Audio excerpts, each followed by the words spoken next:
Emma Thompson claims she was asked out on a date by Donald Trump. I had the power to alter the path of American history. At the Locarno Film Festival, Emma Thompson, who won an Oscar, said that Donald Trump asked her out.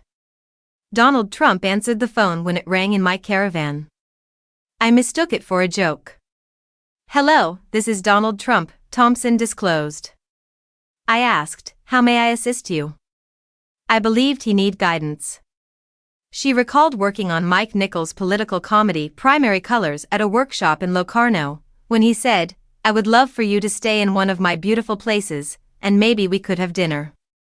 I came to the realization that day that my divorce had finally been finalized. With all these lovely divorcees, I'm sure he has people searching everywhere for someone he could take out. After all, he discovered my trailer's number. That is stalking. Therefore, it is true that I might have dated Donald Trump. I have the power to alter the path of American history. Originally a comedian, Thompson has never shied away from political humor.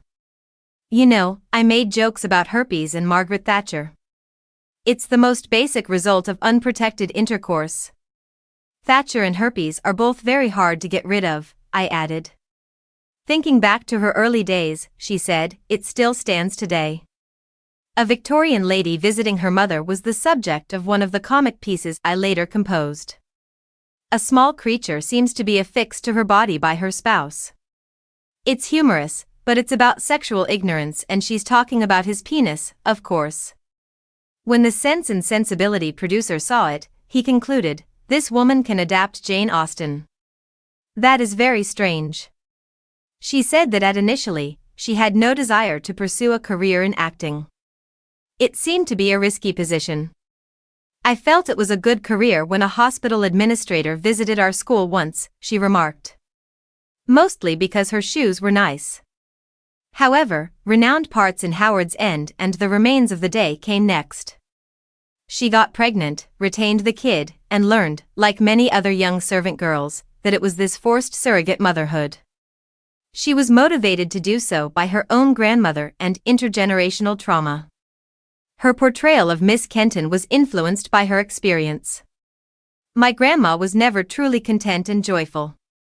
Hollywood later took note as well, and the aforementioned Primary Colors reflected the real political unrest. When we were filming Primary Colors, you may recall the Monica Lewinsky controversy. Poor Monica.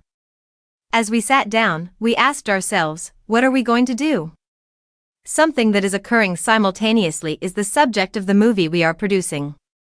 It seems like such a long time ago, she continued. Oh, if only we could avoid all of this and have a pleasant sex scandal.